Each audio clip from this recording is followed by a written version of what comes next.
Dan saudara, lebih lengkap soal penetapan mantan Menteri Agama Yakut Khalil Qaumas sebagai tersangka kasus dugaan korupsi kuota haji tahun 2024. Kita bahas bersama dengan mantan Komisioner KPK, Saud Sitomorang, yang telah bergabung bersama kami di Kompas Petang. Selamat petang, Bang Saud. Halo, selamat petang, apa kabar? Tadi kita sudah mendengarkan keterangan dari juru bicara KPK, tapi tidak menjelaskan secara rinci begitu. Sebenarnya apa bukti yang biasanya dimiliki oleh KPK dalam penetapan tersangka ini? Menurut Anda apa? Karena jumlah total kerugian negara juga masih ditelusuri oleh KPK. Ya, biasanya itu kalau kita bicara bagaimana completion rate itu harus dijalankan, artinya ketika kalau mentersangkakan seseorang itu harus menang di pengadilan. Nggak mungkin juga kalau perhitungannya itu belum tuntas, itu hanya tinggal finalisasi saja.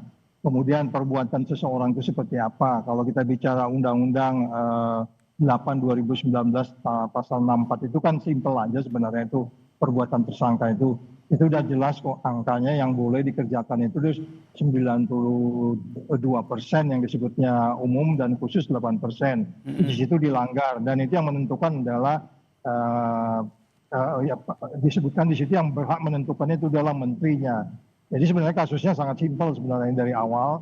Ada peraturan yang dilanggar sesuai dengan pasal 64 Undang-Undang 8 2019 dan tinggal menentukan kerugiannya di mana, cara mereka menghitung itu sesuatu yang berada di kompetensinya auditor. Jadi kalau Anda bilang kasusnya ini sangat simpel, Bang Saud, maaf saya potong. Kalau Anda bilang kasusnya ini sangat simpel, kenapa butuh waktu sampai 5 bulan begitu baru akhirnya diumumkan bahwa mantan Menteri Agama ini sebagai tersangka?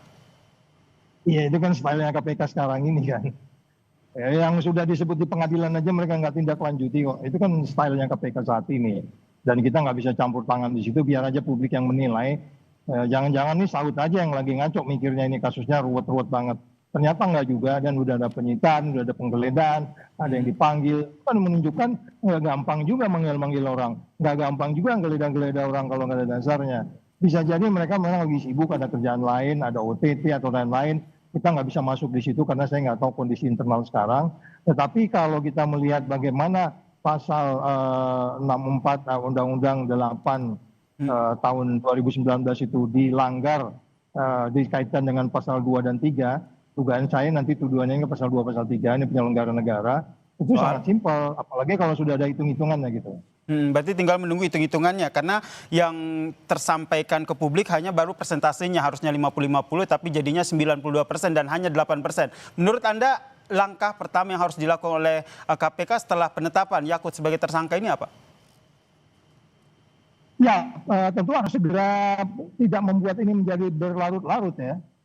Agar ini menjadi apa namanya, yang saya katakan kembali lagi, kalau mereka dalam tempo beberapa bulan sudah melakukan penyidikan dan kemudian sudah juga melakukan penggeledahan, itu kan sesuatu yang sederhana untuk kemudian diselesaikan.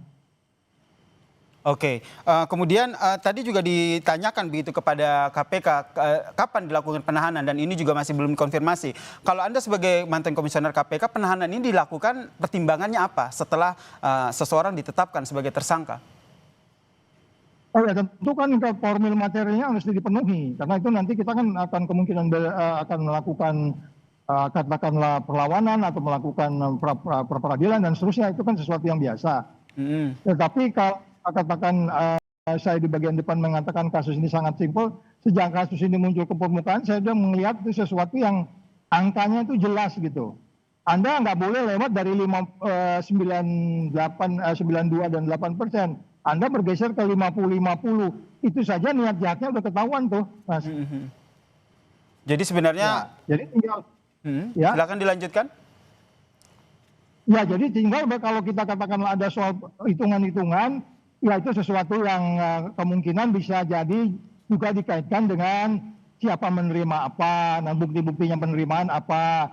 Jadi tidak hanya soal perhitungan kerugian negaranya saja bisa jadi. Oke, jadi kita masih menantikan ya, di mana nih aliran dana dari aliran kerugian negara yang disebabkan oleh kasus ini ya, Pak Saud. Terima kasih mantan Komisioner KPK Saud Sitomorang telah berbagi perspektifnya terkait dengan kasus ini di Kompas Petang. Salam sehat.